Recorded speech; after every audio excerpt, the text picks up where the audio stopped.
Check. Welcome everyone, and we have a beautiful topic today. All topics are beautiful as far as Advaita Vedanta is concerned.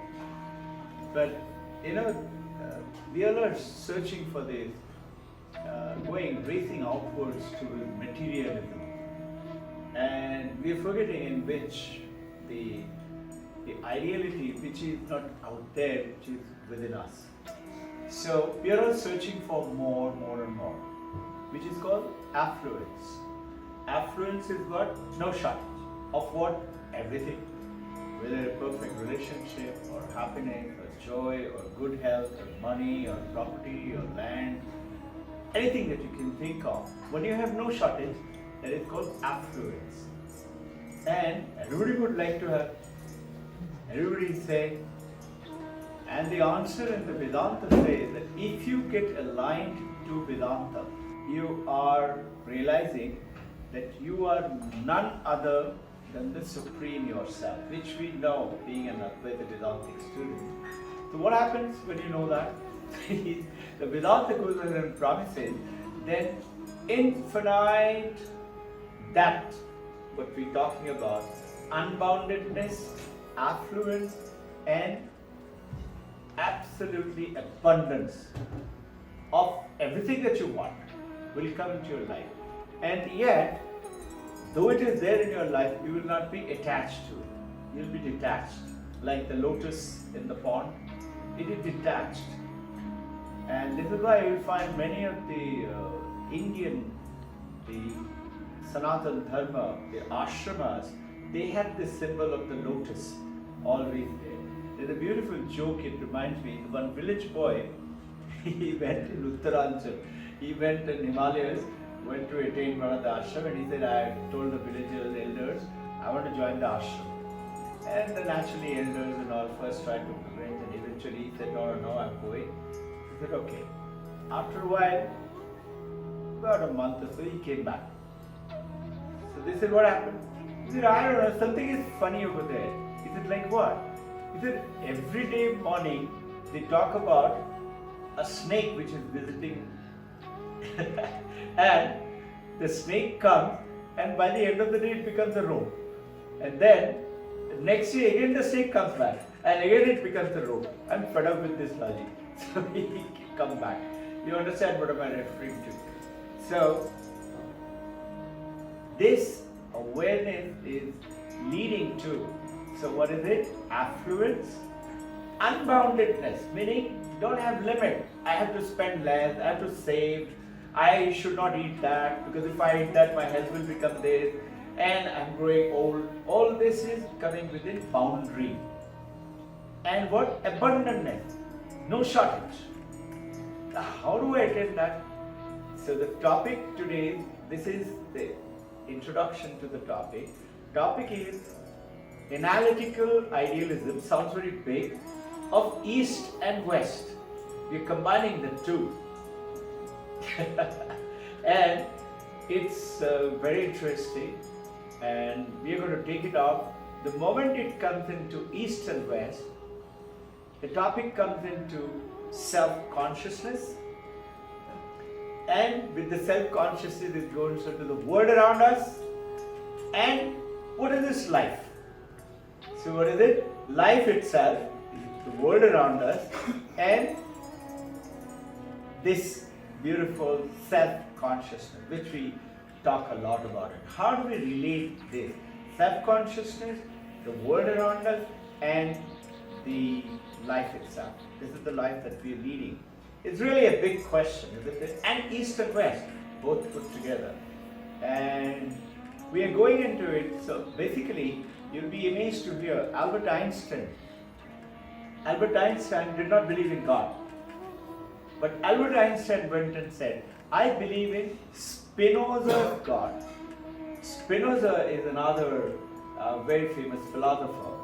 He said, those days, imagine, talked about almost 300 years ago plus, talked about there is only one God, one universe, one nature. You call it nature, you call it God, whatever you like, and everything else, including the human beings, are a part of that. Have you noticed? This is what is Advaita Vedanta is talking about, and Spinoza talked about it. Einstein said, I believe in that, and he followed that. This Spinoza's philosophy portrays God and the universe is not different, they're one. And what are we talking about in Advaita Vedanta is oneness, that everything is one. And he talked about God and this universe is not separate, there is one. And everything else is separate. He talked about separate.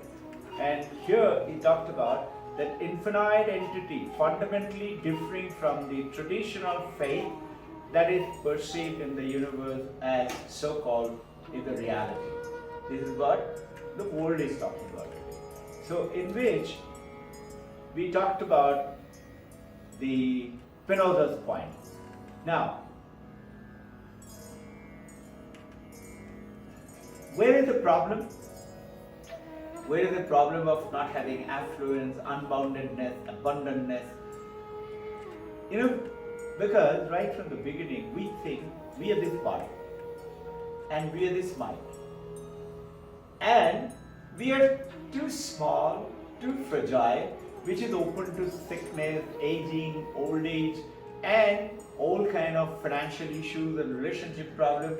And then what? Eventually we know, body is going to grow old and doomed to die. We are doomed to die. We are going to die. And yet we don't think about death. So when we go and meet someone whose uncle, aunt, mother, father, or somebody else has died, we go and pay our respect. We say, so sad, all that stuff. We go to the funeral pyre or to the Qabristan or the church. But we never think, I could be one day. I'm going to be there one day. I'm going to lie down on that burning cheetah. We never think of it. This body is going to be there. And so what have we done? I am this body. I am this mind.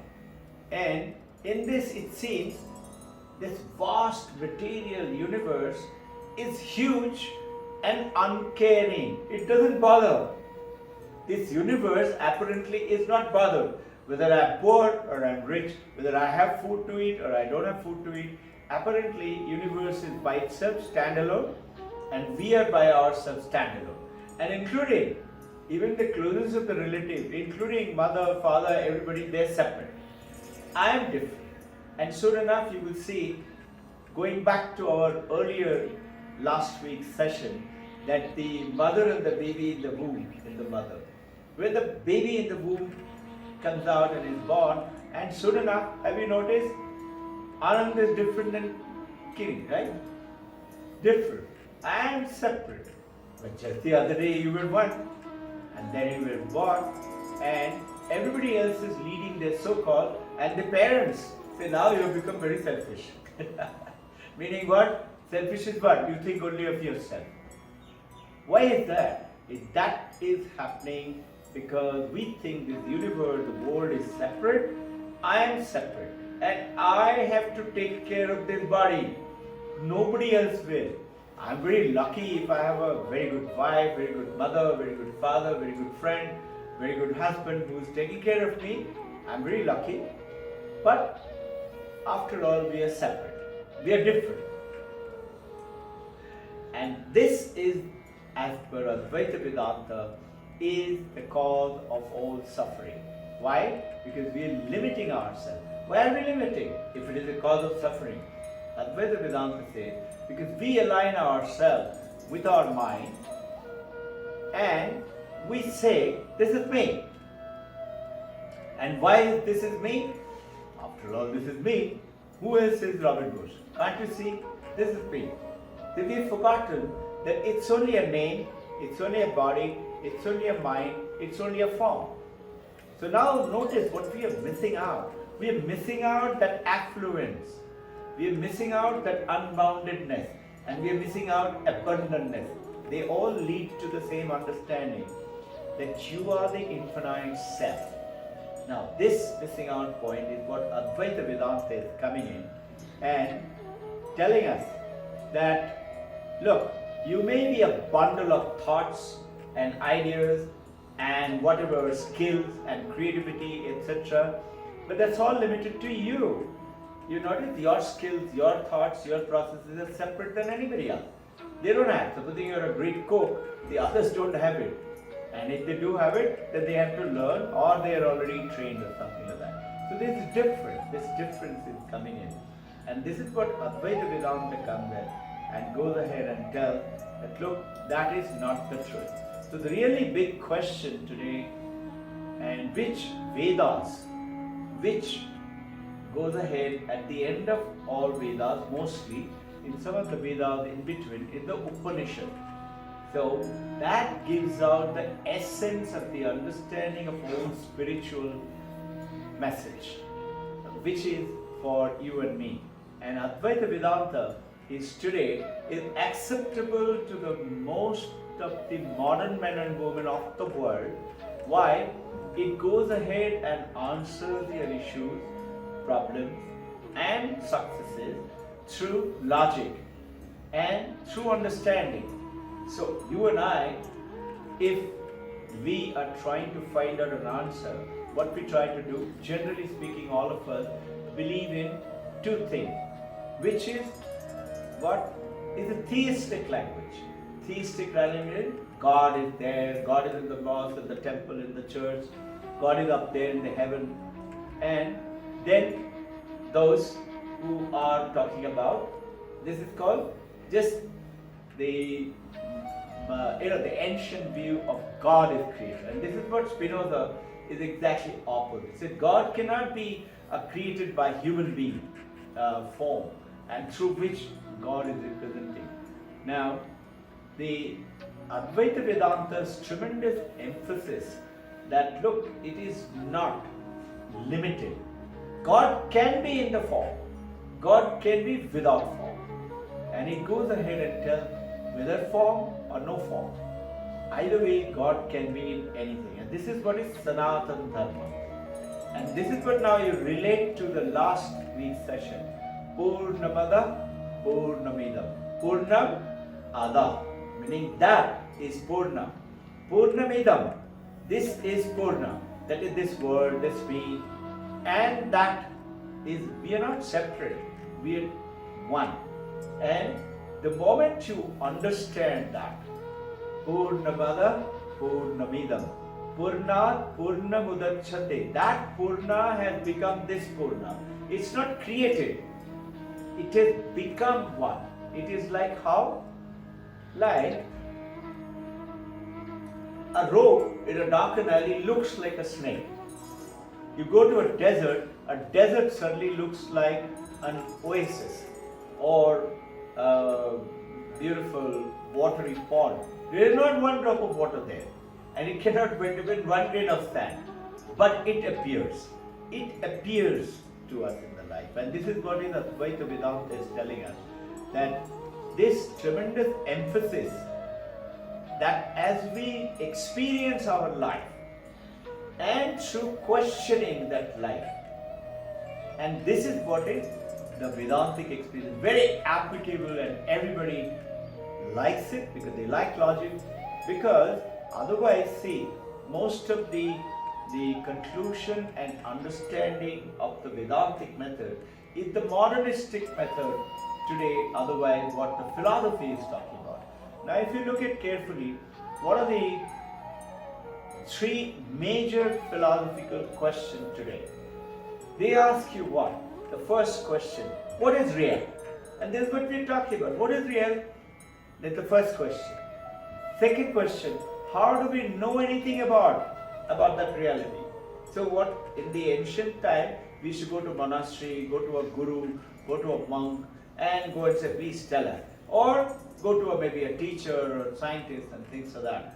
Right? This is, how do we know about it? What is real? How do we know anything about it? And at the end of it, they ask, alright, what is it for? Why is it? Why does it have to be? Three questions. And these three questions, it will be surprised, thousands of years ago, Keno Upanishad had asked this question. and somebody, a student, asked the teacher, "Sir, what is it, that one thing which makes me know that I am thinking, know that this is my body, know that this is how I taste the world. This is how I know I see, I touch, I hear, I think. What is that?" And this is where the Guru brings in. Kena Upanishad asks it. Now if you look at it carefully, all the religions are answering this in Sanatana Dharma, whether Buddhism, Jainism, Sikhism, Hinduism, everything is answering this same way. What answers is to reduce suffering, reduce separation and separation from each other, and in which they give you ways. What is that way? One is very simple. Believe in God. Have faith in your book. Read the book. It will answer you. Follow the book.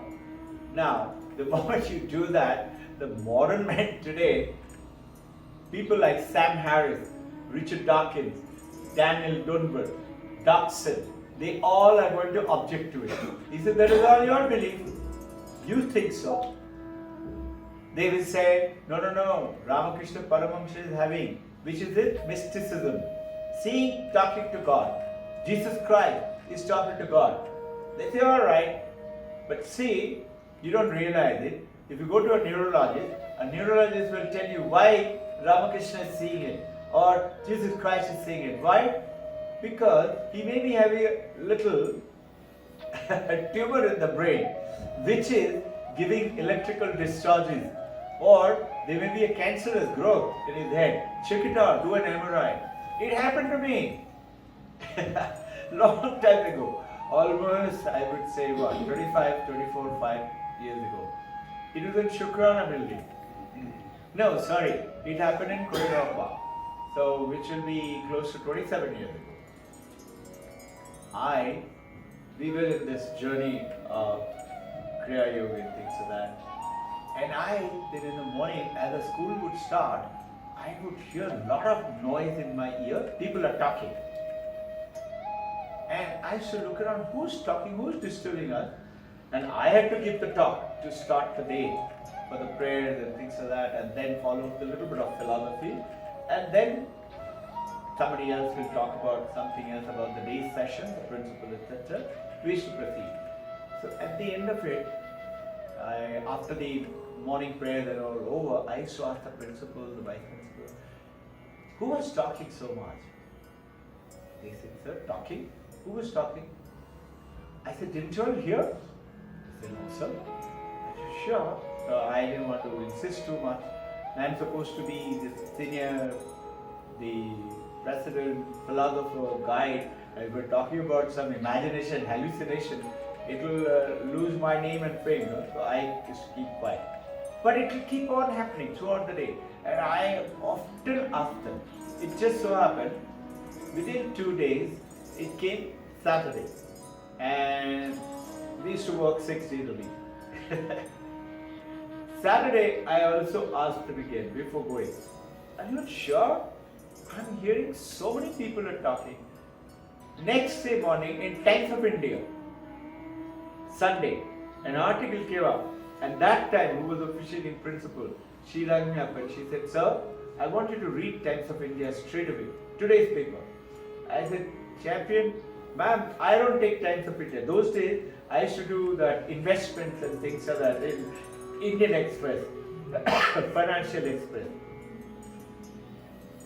I said, see, yes, sir, you have to buy, you should see.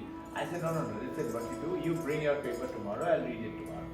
And at the bottom, it said very clearly, what is it that when you hear this kind of thing, and it says, you have to have exactly what the Westerners are saying. Sam Harris and, all these people are talking about. Richard Dawkins saying what? You have a nodule in your brain, you have a cancerous cell in your brain. And they said, you have to go down straight away. Let's go down to the Ruby Hall. I said, shut up, what's wrong with you?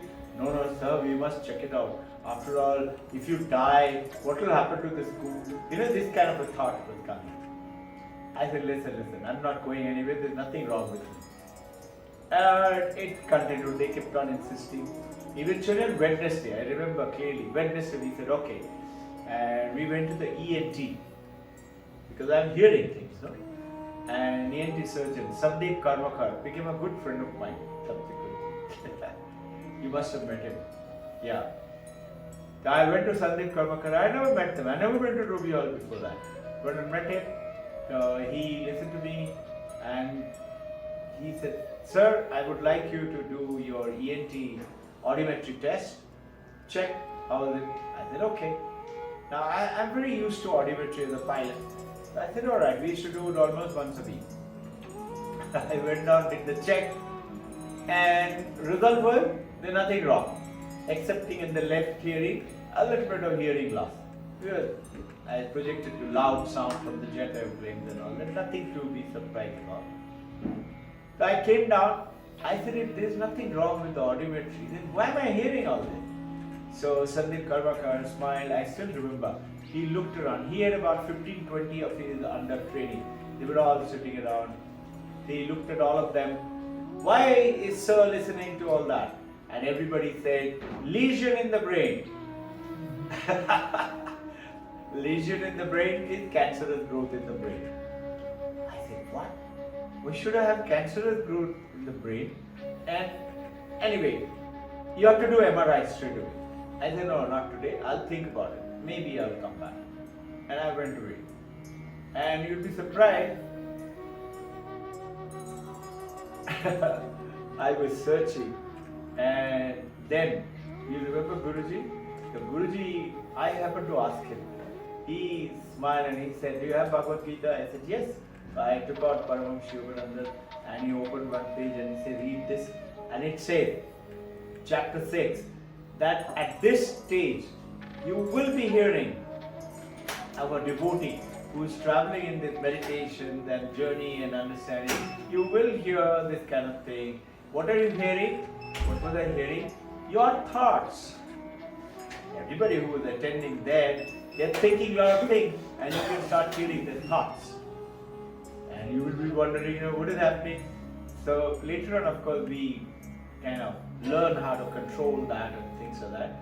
But basically, this is what is the problem today.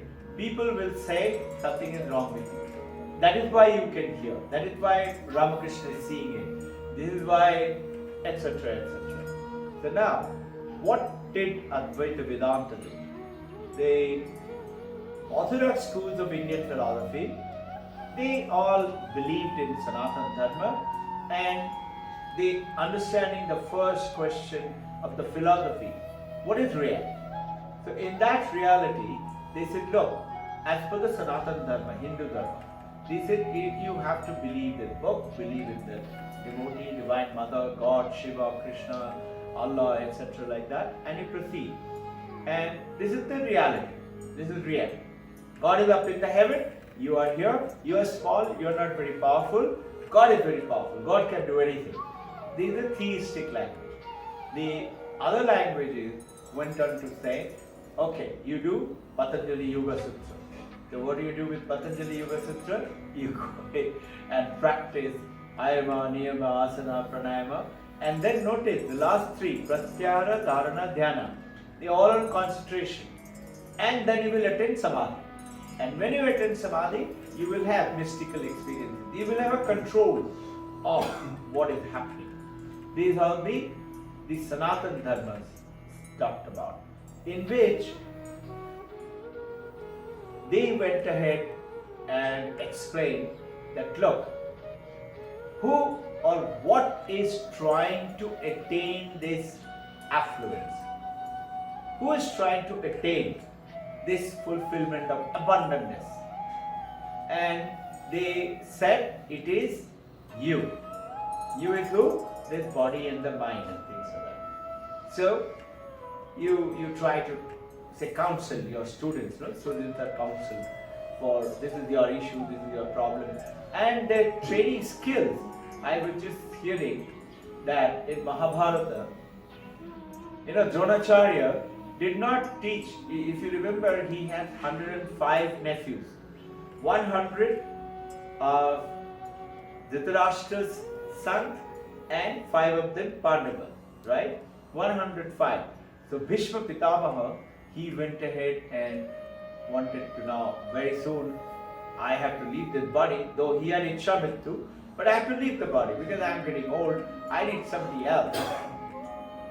I will talk about this story a little later, but in which he said Dhritarashtra and Pandu was not there, had said Bhishma Pitamaha, you train him. Bhishma Pitamaha said, I don't have that kind of time, I have to run this kingdom. And he was looking for a trainer. And that is the time, you all know, that their trainer came in. How did it happen, etc. I will talk about it subsequently. So this training, but in which the point is that each one of the students were trained differently. Why? Because of your skill. So Yudhishthir was trained eventually how to do the chariot. He became a charioteer. And Arjuna became a bow and arrow specialist. Bhima became a specialist along with Duryodhana on the mace, right? Gada. And like that everybody else were trained. So separate. Whereas what today ID is talking about, what we are talking about as per Vedanta, everybody can be trained in everything. And not just trained, they can be very good at it. And that is how certainly our children are getting today 100 out of 100 in all the subjects.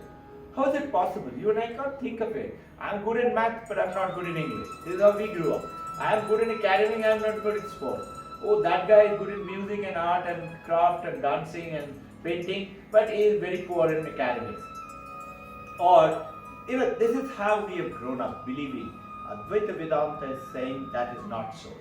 And the moment it said the separation, so they said, what is it? What is the answer? Upanishads and all came out with the answer of the mind and this self and mind. And this consciousness and the mind and the self is the main thing. The separation of came in. What is this consciousness? What is this mind? And about the reality, Advaita Vedanta, it said, because you don't know who you really are, because you think that you're the body and you're the mind, and you have a separate entity called consciousness, which the Western world and so-called the Indians ignorant Sanatana Dharma, they said it's the brain which is producing that consciousness. The Western world also. Something happens in the brain, which brain is producing that consciousness. And this is where Advaita Vedanta came in, and he said no. And this is not Spinoza's God came to pretty close to that. And Spinoza's God, which Einstein believed in, is talking about no. That is separate, and this consciousness alone, which is God. And God or the nature or God, whatever, is separate, the universe, and you are, etc. Everybody is a part of that. But it is that. Remember the Hanumanji's 3 statements? Now that is the 3 statements. That is where it comes in. That how would it be? So source of all unhappiness is what? This understanding that I am this body, I am the mind.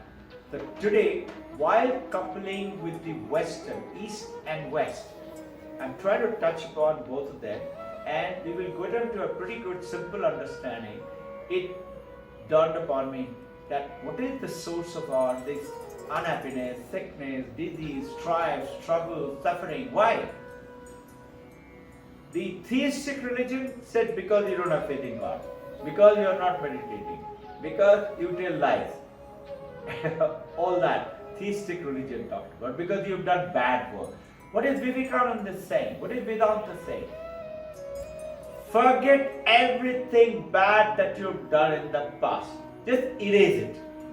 Just forget about it. Only don't do it, don't repeat it. And now what you do? Realize who you truly are and live that life. And in which today a big question is coming up with the ChatGPT, and everybody is racing for ChatGPT. artificial intelligence, the AI. So what's the theory now? He says, along with the AI, don't forget your human excellence. Yes, as per the artificial intelligence can do a lot of things better than you.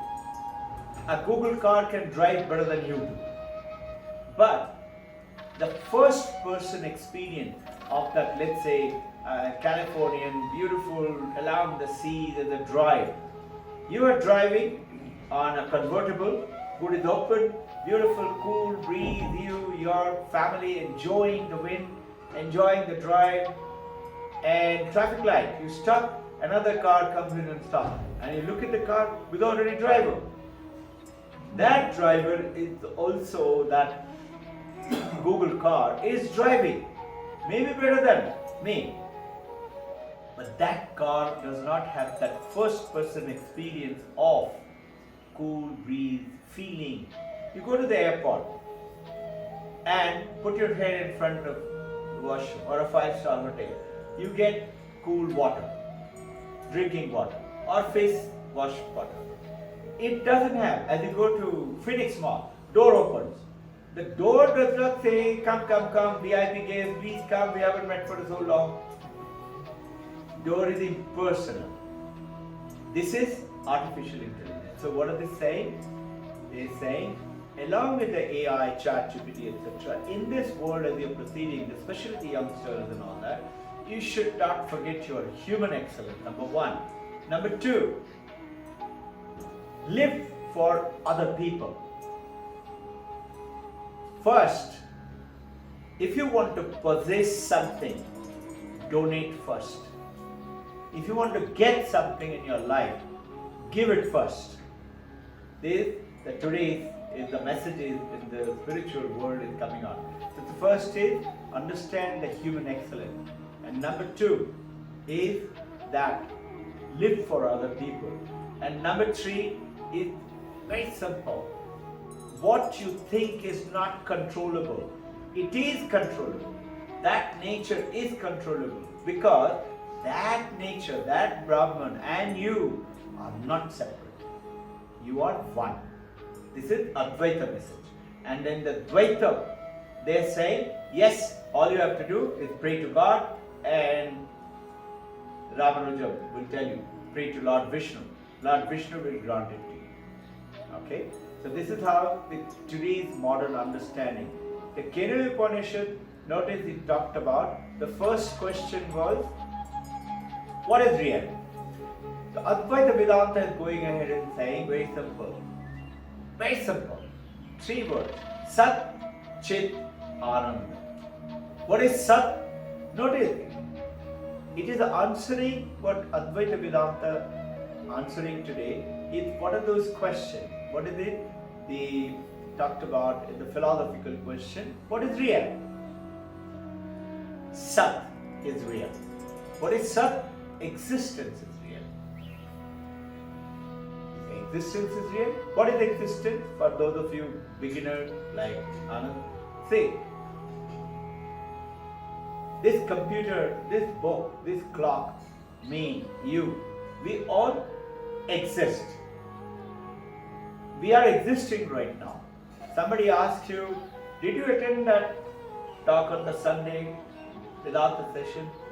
You say, yes, I was there. They will ask you, how do you know that? How do you know? Kailash, you were there. You say, do you mind I was there? You said, yes. But how do you know you were there? Would you say you checked with would you check with say Dr. Tampyal or Vijay sir, they will tell you that I was there? No. You may say that is because we are operating in this body. You say, ask my mom. No. They say, you know you were there. How do you know that you were there? And this is what is existence. What is existence? Sat. What is the opposite of existence? Non-existence.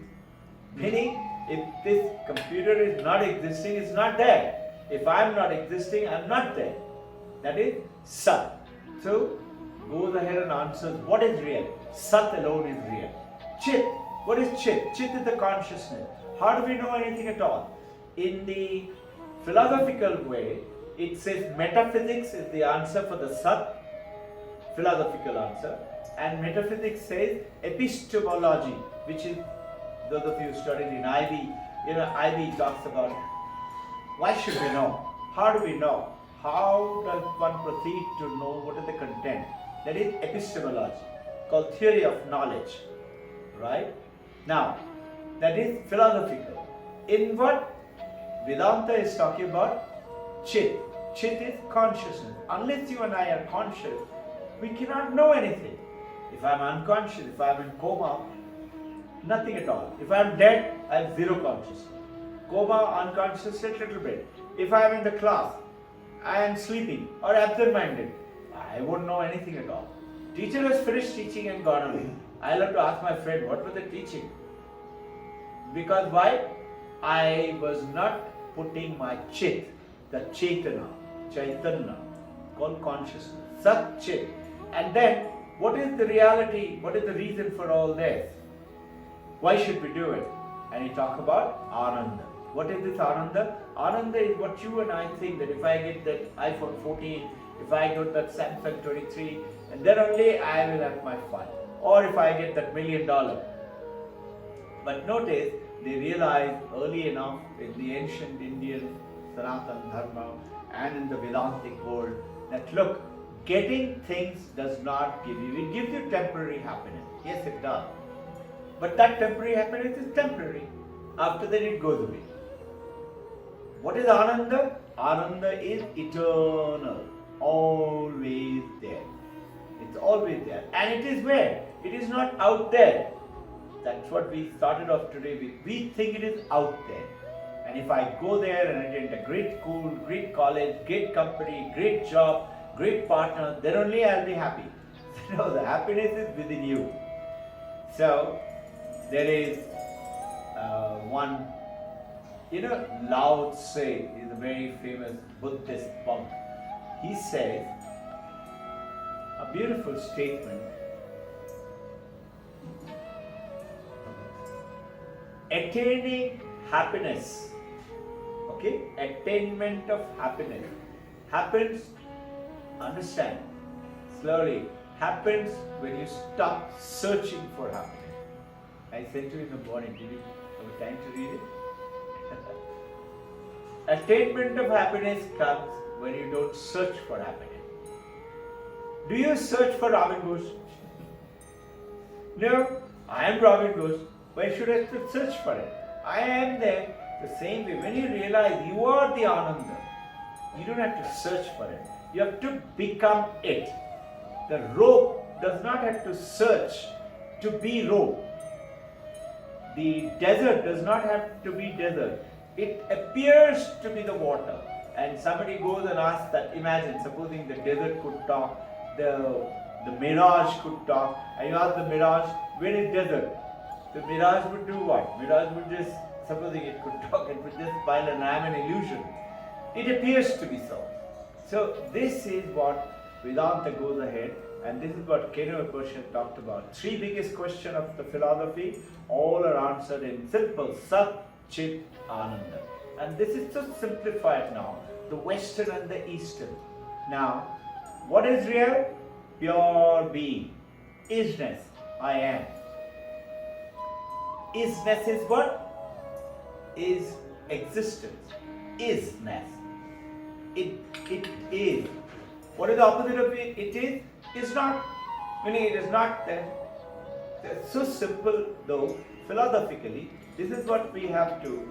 How do we know anything at all? Through the consciousness. And what is the end journey? Is that Ananda. Is that going ahead. So the ultimate nature of all things is what? Go back to our Mahavakyas, 4 Mahavakyas. Tat Tvam Asi. You are that. Which is what? Sat Chit Ananda's principle. Aham Brahmasmi. I am the Brahma. And you say what? How can I be? I am small. I have this sickness. I have this disease. You don't hear. It is your body which has got, or it is mind which is got. And your body and your mind is not you. And towards this understanding, how do we understand? Look at it very simple. There are various processes are given in the Advaita Vedanta. I'll just talk about it. We'll not get into the details of that. Drashta and Drishya. I can see. This is Drishya. This is scenery. I can see it. Have you noticed? I is separate than the Drishya. The seer and the seen is separate. Right? This is a very simple process. And then these are the various processes there. We will talk about it subsequently. And then going ahead, this is Ananda bliss. Why is it we don't see it that way? That is the problem. Because we align ourselves with a name and a form. So Advaita's purpose is, what is the Advaita Vedanta is doing in the ancient India, and why today, world over, everybody is going for it. You know, there is a beautiful book, you all know about it, Ashtavakra Samhita, right? Now, this is ancient India's Ashtavakra, who was Janak Maharshi's guru. His body was broken 8 parts, and he looked really ugly. But he was the wisest of the sage at that time. This Ashtavakra Gita, you'll be amazed to hear Thomas Byron. He has written this book. It is costing a lot. It is the heart of awareness. Thomas Byron. It is heart of awareness. How do I know anything at all? How do I understand anything at all? And this is where is coming in. And notice such small, hi, Jagrika, such small book, Drisya Viveka. On this, 200 pages is written by Shankaracharya. This is unbelievable. Few slokas, or let's say we talk about Mandakya Upanishad, only 12 slokas, on which 220 verses have been written. By who? Guru is Guru of Shankaracharya. Now this is the power which is there with you and me, and the answering questions of the very simple of the Western philosophy. What is real? How do we know anything at all? And the third, what is the purpose of all there? Why should I? So today's topic, just to introduce to both of you, is a very simple understanding, is the mixing East and West philosophy, in which we are trying to say that the topic name we give it, analytical idealism, East and West together. So what is it? Self-consciousness, the world around, and the life itself. The life itself, our life, the world around, and the self-consciousness. I'll get back. So understanding, what are the ways? Drishya and Drashta. Or let's say you go through subject and object. Subject is who? Subject is the seer. Object is what? Anything. What is the definition of object? You'll be amazed to hear. There is a very famous philosopher Arindam Chakraborty. He's a trainer, he's an Indian Bengali trainer in Harvard. He said, object is that which objects consciousness. Tricky, no? Object that objects consciousness. Meaning what? Consciousness does what? Consciousness will make you realize what is there. This is a book. So this book is what? Is an object. It objects to the consciousness, meaning it is saying, I am not consciousness, I am an object. The definition of object is anything that you want to experience. Definition of consciousness is anything that objects that consciousness which reveals the nature of the object. And this is how we are tasting, touching, feeling, sensing, smelling the world, the universe, the whole universe. Remember, Western world is saying, no, no, no, consciousness is a function of the brain. And how does it do? We do not know as yet. We will tell you later. They can never find it because they're trying to find consciousness as an object. Consciousness is not an object. And this is what the Western world is talking about, which I just shared with Thomas Byron. I've shared with you all the books written by various other authors. Harvard University, HDS, is a college, is talking about this Vedanta, which is understanding on Advaita Vedanta. This is today in the Western world. Thomas Byron, he is not the Lord Byron, who is the Lord Byron with an N.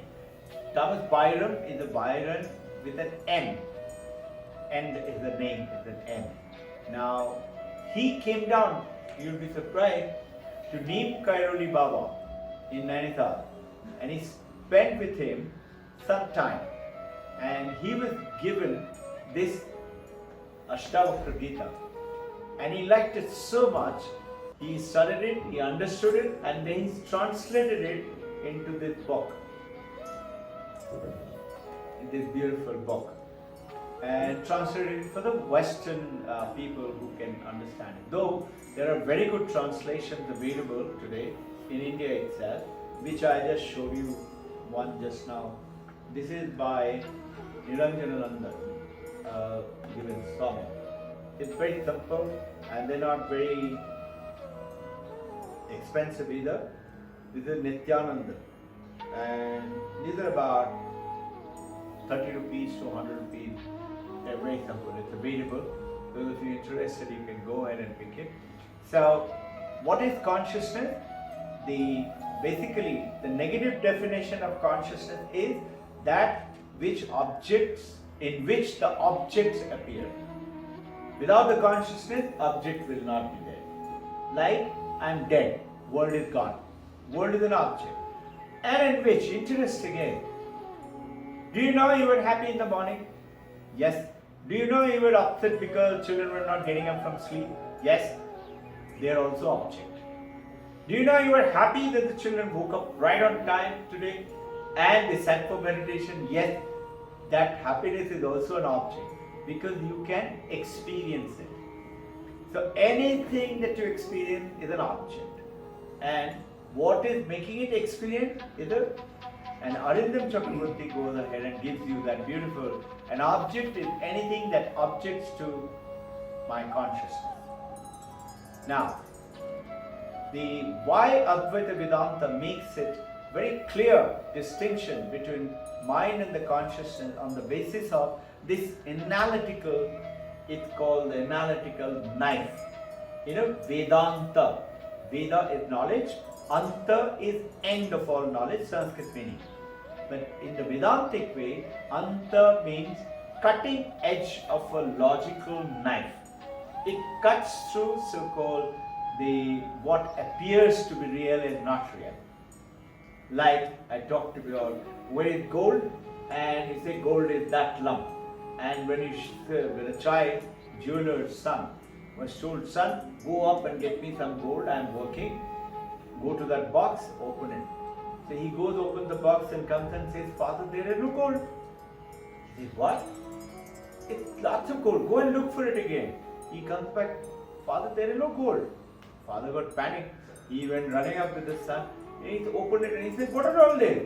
He says, they are bangles, they are necklace, they are rings. They are not gold. They think gold is something other. Doesn't realize it appears to be a necklace. Appears to be. If you melt it, you can convert it to anything else. Similarly, the snake may be not a rope. Maybe it's a crack on the earth. Snake may be a dried up garland somebody has thrown it going to the temple or coming back from the temple. So what is it? It appears to you. Now, getting on. So, the experience is any experience. What is an experience? Experience, whatever you experience today, right now you're experiencing. If you look at it, you have to be conscious and there has to be an object. Object plus consciousness is experience. So in the class, if you are not paying attention, mind is somewhere else. you're not experiencing what is taught in the class. And if you're experiencing little, which happens to many of us, is what our consciousness is varying and drifting from there to there. So this is where in this chat GPT time, especially the AI time, they're saying most important part of you to be different than the AI is your consciousness, the power of concentration. The moment you know how to concentrate and focus that concentration, you can do anything. And this is where the human excellence takes part, comes out into the now. So, I am conscious in which the whole world is appearing. And these objects which appear to us, they are distinct, they are absolutely exterior to the consciousness, and they are not same. This is the understanding of the so-called apparently for you and me. But then it goes on, Advaita Vedanta says, no, these objects are not separate. It's the consciousness itself has made that object. That existence, which is isness, is it getting complicated? That existence and the consciousness are not separate, they're one. And when you realize it, then you suddenly find what we talked about today, starting sentence, affluence, unboundedness, abundantness, meaning whatever you want in your life, it comes to you easily and effortlessly. Only thing you have to become aware of it. What? What do you become aware of? Your own nature. That thing which you were searching for, striving, struggling, it becomes to you. There's a beautiful statement, and in which I will tell you that story a little while earlier. I told you that I'll let you know. Do you know how Arjuna got Brahmastra in Mahabharata? How did he get that Brahmastra? It's a beautiful story. You know, Dronacharya was his guru. But how did Dronacharya become guru? So Bhishma Pitamaha I was talking about, he realized he had Iksha Mrityu. But he realized his body is growing old. He is not remaining young. This was his mother's blessing, Mother Ganga, that you will leave your body when you want to. But body is growing old. So he said now that Hastinapur. Hastinapur is meaning, the name is where Hasti is elephant, right? Now, that entire huge kingdom of India at that time, the richest kingdom, has to be looked after by the nephews of Bhishma Pitamaha. Dhritarashtra's 100th son and Pandu's 5 sons. Pandu is not there, Dhritarashtra is there. Now, amongst all of them, Yudhishthir this side is the eldest among the Pandu, and Duryodhana is the eldest among the 100. Now, they were all playing one fine day. They will be about between 8 and 12 years of age, okay, and playing, which you call in India, you know, which is, you'll be amazed, in Mahabharata they were playing the king's son in Guli Danda. They were playing with a long stick, and that called a bit, which is a small stick, which is also from a wood, and they were playing who can hit harder and who will not go out. If you miss it, then you go out. Do you remember? Something like cricket, which started off. So now, they were playing around, and suddenly the bit, gitti, it fell into a well, a deep well, 60 feet deep. So they're all going down there and they're looking and they're saying, now what to do, how do we do it, we are lost. And some of them crying out, no, we cannot play anymore. And suddenly they heard behind them a deep booming voice, shame on you all. And naturally people like Duryodhana and Bhima and Arjuna and everybody looked behind. How dare somebody say they are the princes, they are the future king of that state. Who is they? And they found somebody white clothes, with white beard, white hair, and he had white one tilak, and he was wearing one gold ring, and white tilak and the white hair apparently merged as if a lock of hair has fallen on the head. It was looking like that. Tall, very tall, thin.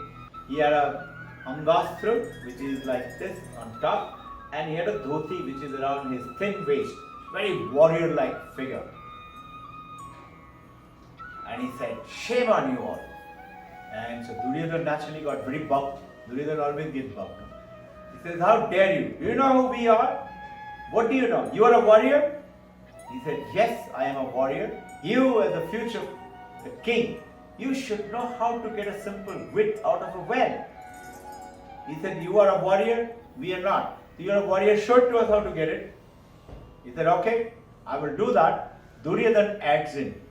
He's mocking him, Duryodhana always famous for mocking. He said, "Listen, not only the wit, you that take out that ring and you throw it into the well.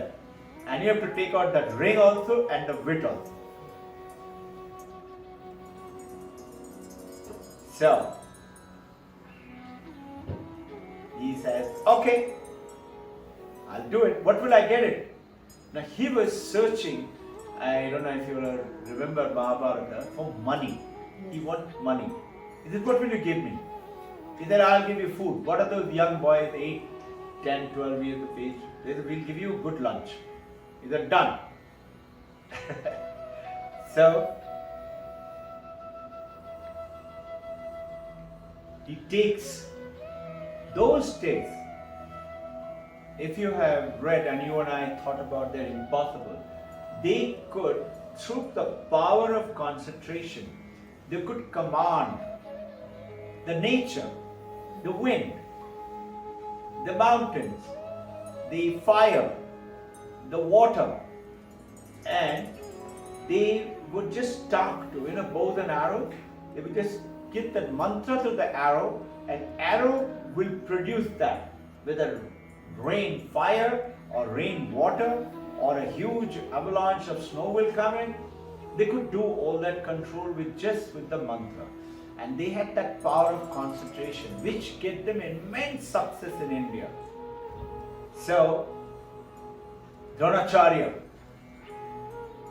just plucked some grass. I don't know if you all know, there are 3 types of grass. Mainly 2 types. One is called Isha grass and one is Kusha grass. Kusha grass is what we sit on in the asana.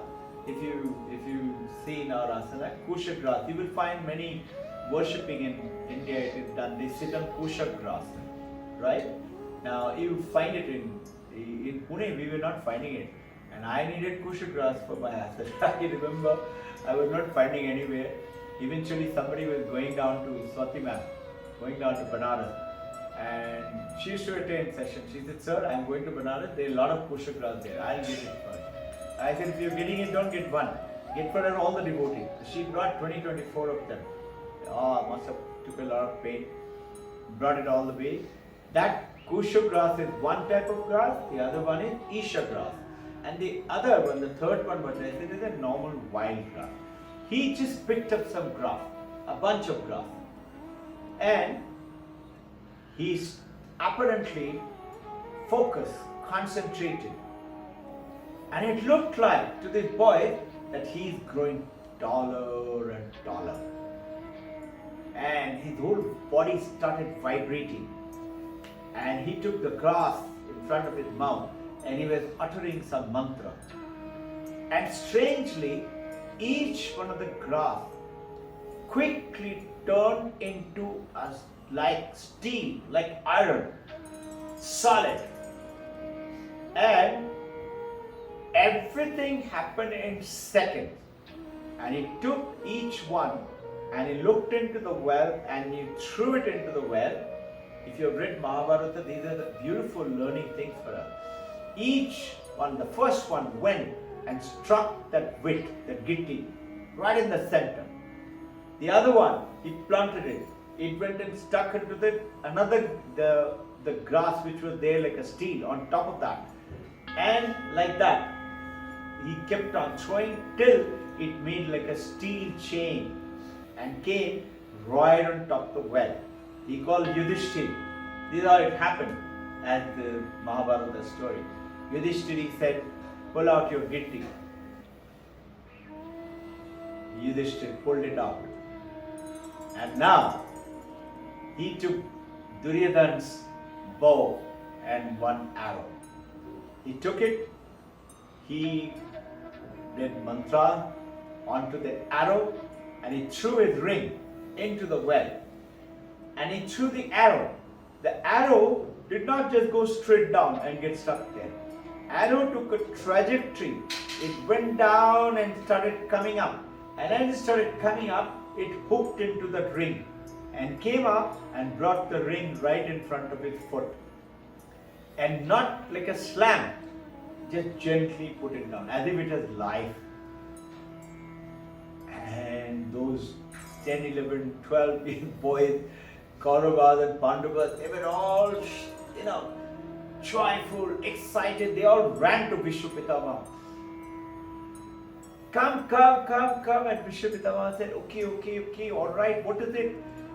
He said, please come. We will show it to you. What is it? And then they introduced him. So this is how he said Dronacharya was the one who was a Brahmin, but he learned everything from Parashuram, and Parashuram taught him and everything. Vishwapitamaha had learned all the astras excepting for one, and that was the Brahmastra. Now, how did Arjuna get Brahmastra is the story today. Now, Vishwapitama asked Dronacharya, will you please take on all this? Now, Vishwapitama, the great, knowledgeable, wise person, he knew what Dronacharya wants. He said, I will give you big land. I will give you a palace. I'll give you so much of gold. I'll give you so many elephants and horses. They'll be yours. You train these 105. Dronacharya agreed, and he went into the forest and created a little kind of a hut and a big, like a place to train, like a hall, where Dronacharya alone will sleep on a bed, and all the disciples have to sleep on the floor. Can you imagine? All those princes, they have to sleep on the floor. And they had to wake up early in the morning, 3:30, 4 o'clock, and they had to follow certain process of training, meditation, and then training outside. And he would go down and he would see the whole 105 of them, and Guru will decide, Dronacharya will decide who will learn what because of their individual, like a curriculum today. But in today, everybody has to learn same thing, everything. Those days it was not like that. Those days the Guru decided, okay, you are good for mace. So Duryodhana and Bhima was taught how to do gada. Yudhishthira were taught how to do chariot. Arjuna came to learn about bows and arrow. Now what happened? The first day, they were doing training, and Aswattama, if you recollect, Dronacharya had one son, Aswattama. So he naturally wanted to teach Aswattama a little more than everybody else. Natural tendency of a guru. Aswattama, one day, and all of them were told, you take this little ghada with a small neck and a long neck. Some of you must have seen it, long neck. Did you all remember the story of the crane and the fox? That the fox invited the crane and the Panchadanta story? So that crane, that picture with a long neck, which a crane could put its beak in and drink it, but the fox couldn't. And the fox played the joke by putting the food onto the floor, which crane could not, the soup. And the fox could lick it up. So anyway, that jug was given to everybody with a long neck and told, go to the river and get the water from there. Let us see who brings it first. I'm going to train the guy who's showing first more than the others. That means what? Who can concentrate more, who has no failures. He's searching, Guru is searching among those 105. Now everybody ran up. Now what he did, he gave Aswathama a jug which is wide neck. So it will fill up water faster. The long neck, I don't know if you have ever filled it up.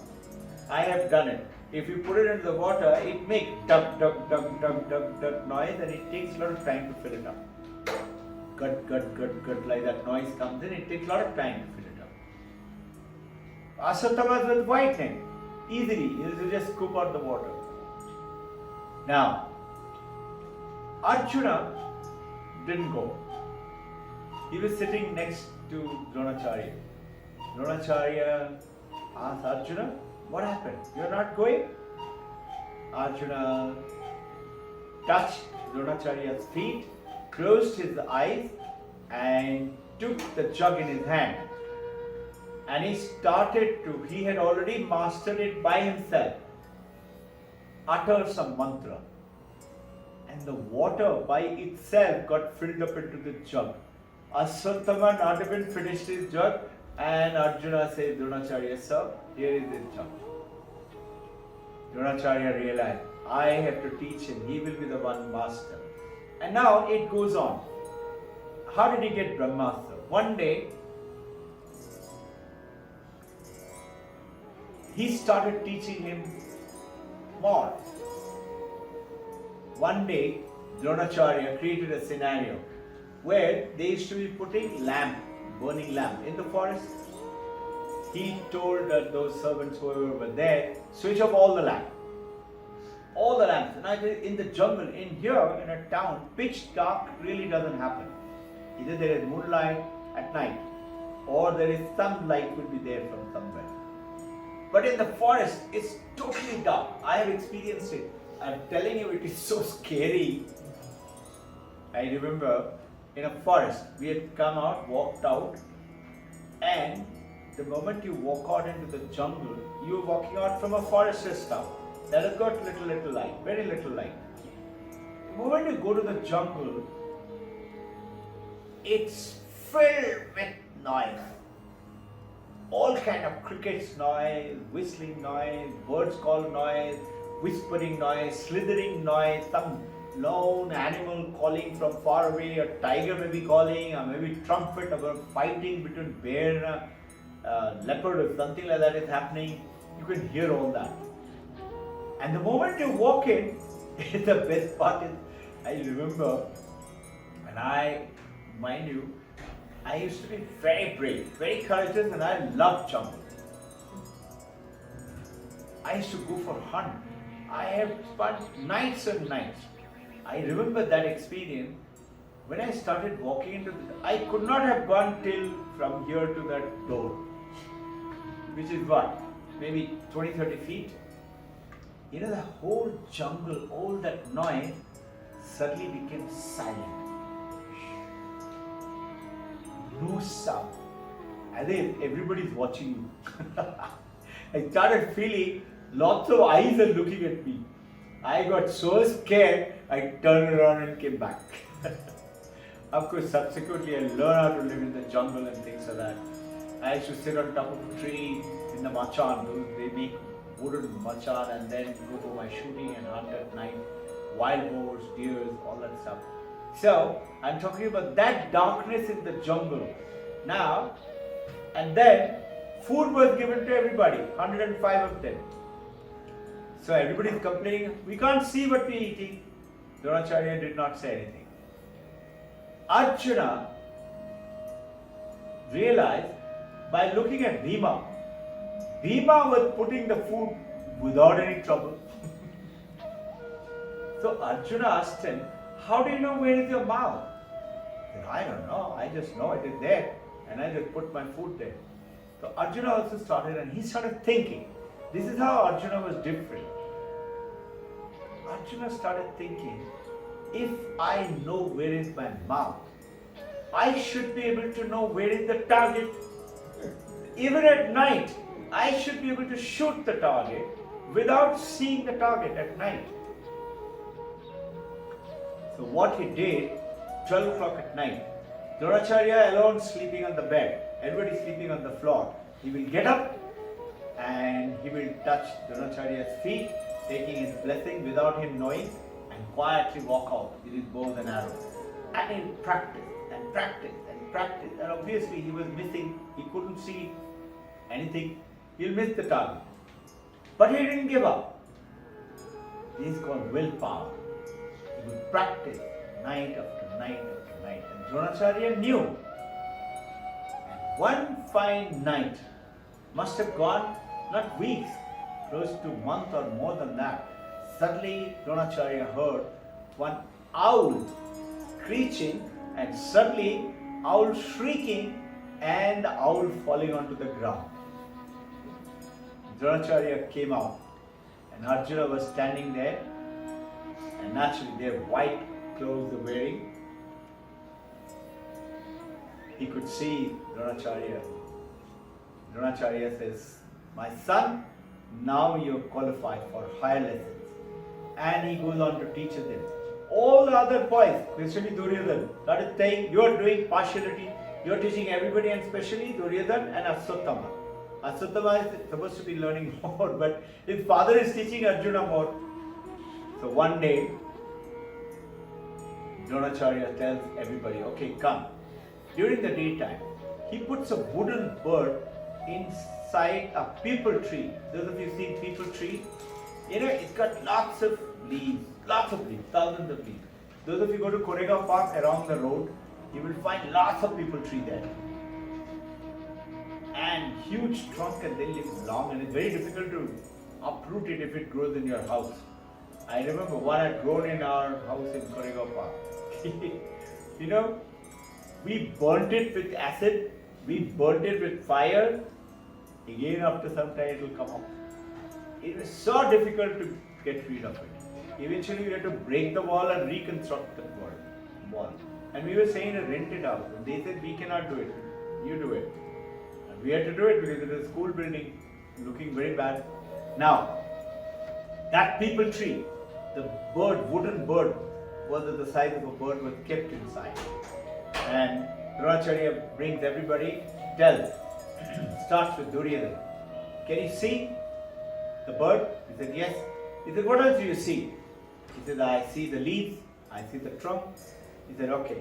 Can you see the bird?" He said, "Yes." He said, "Come on, shoot it with an arrow, but not the bird. Shoot the eye of the bird."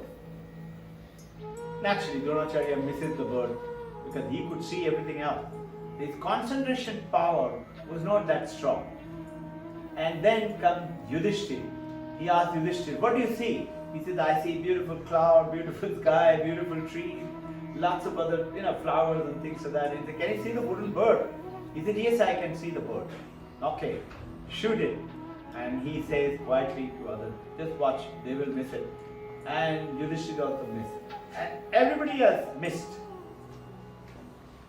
He calls Arjuna, "Come." Arjuna comes, and he asks Arjuna, "Can you see the bird?" Arjuna said, "No, sir." "Can you see the tree?" He said, "No, sir."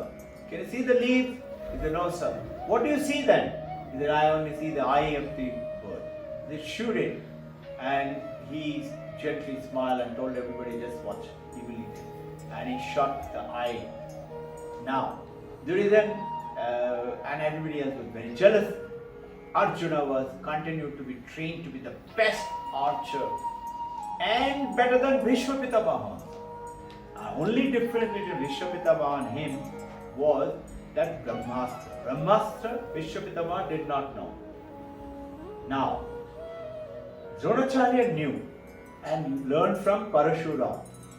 There are only 4 people knew: Krishna, Rama, Dronacharya, and Parashuram in the history of then Brahmastra. Now, he had to decide, should I teach Arjuna that or not? So one day what he did, they all went for a bath, and Dronacharya planned it, and there was a huge crocodile there, huge giant crocodile, and they're all swimming, and Dronacharya planned it. They were actually Greek saint also. And the crocodile came and grabbed Dronacharya's leg and taking him into the deep water. And Dronacharya is saying, help me, help me, help me. And all the boys, they ran up into the shore. They're all panicking. Yudhishthira, Duryodhana, everybody looking at each other. They're helpless. They don't know what to do. Arjuna comes quickly. He takes his bow and arrow and shoots. Mind you, this description is there in Mahabharata. He shoots 5 arrows. And each one goes between the calf of Dronacharya and through the teeth of the crocodile to the center of the top of his mouth. Through inside and pierces through the brain. And it kills the crocodile.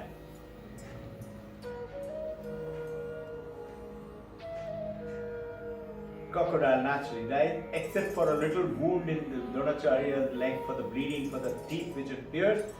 Dronacharya was perfect. And he comes and he said, my son, I truly feel like I am your father and you are my son. I will teach you Brahmastra. And he taught him Brahmastra. And this is how he learned in the Brahmastra. Idea for us is what to understand from there is first, is the power of concentration. And you and I have this problem in meditation, 10,000 thoughts are coming. So today in the meditation, we'll show you another step, which is a part of the Vedantic step, and also Zen masters, they also follow that. And very simple is, what bothers you? 10,000 thoughts. Thoughts keep coming to your mind. So it talks about, Vedanta talks about, Zennism talks about, what's your thought? Wait for the other thought to come. Wait for it. You welcome it. Come, you're welcome. But you're still, you're silent, you're not moving. And as you keep watching the thoughts coming, you will find suddenly the arrival of the thoughts will start to reduce. And now you will be able to watching along with your thoughts. You're watching your thought with your eyes closed.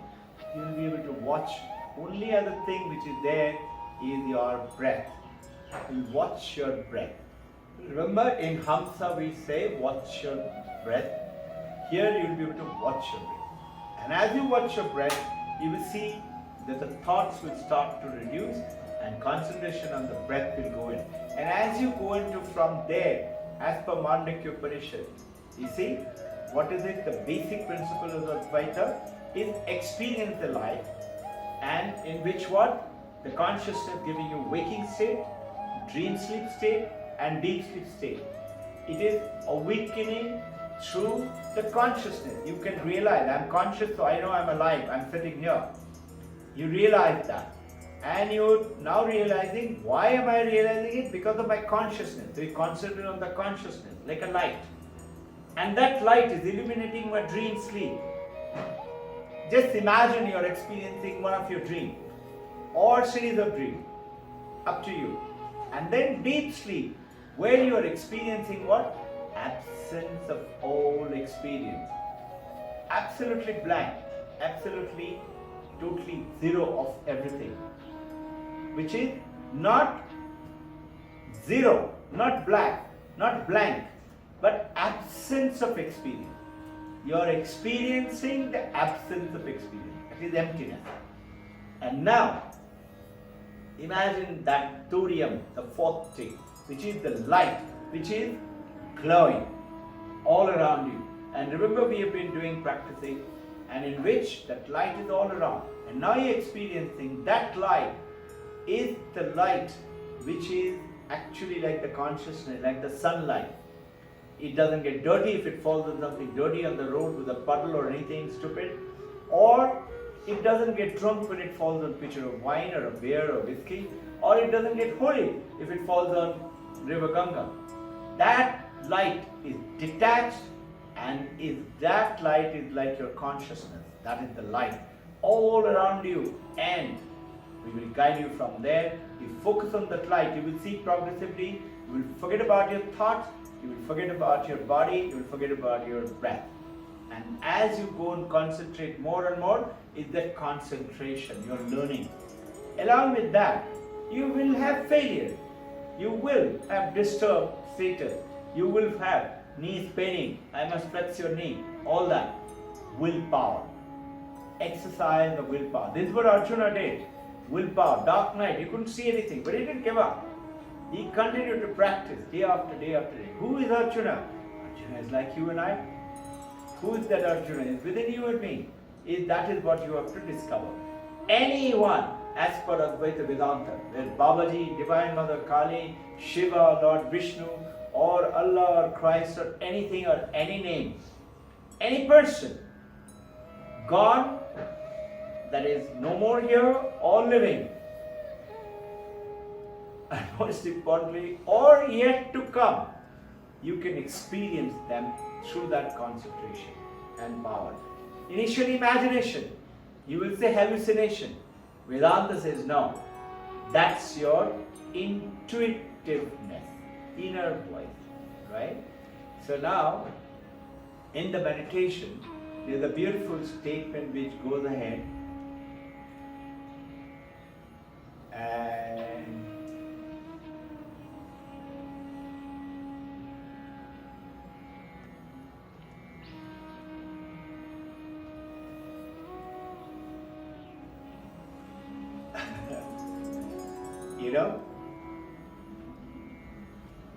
a boy in the ancient time, in the Japanese, Chinese kind of a village, comes to the Zen master, Lao Tse, okay, and tells, "Sir, my mind is very disturbed. I want to experience the stillness, the peace that I see in your face." He said, "Okay." And he tells him to follow exactly what I told you just now. And soon enough, in a few days' time, he starts to realize it. He starts to experience it. So one day, he takes him to a lake where there was a boat without anybody sitting on it, empty boat, and it's drifting. And the saint, the Lao Tse, tells him, "Watch the boat." He sees the boat, and the boat is going towards some rock, and it will go and smash, it will maybe break. So they all are saying, and this boy is saying, "Sir, sir, sir, the boat is going, we have to stop the boat. We have to take another boat and go and stop it." He just smiles and he said, "No, let it be." And then he says, "Look at the butterfly, look at the flower, look at this cave from where the water is coming and listen to the sound with your eyes closed now." And progressively what happens, you live in the nature, and when you come with oneness, attuned with the nature, you will attain a very powerful bliss within you. You will find as we practice all this, you will come to realize it. He is explaining all this. Before we go into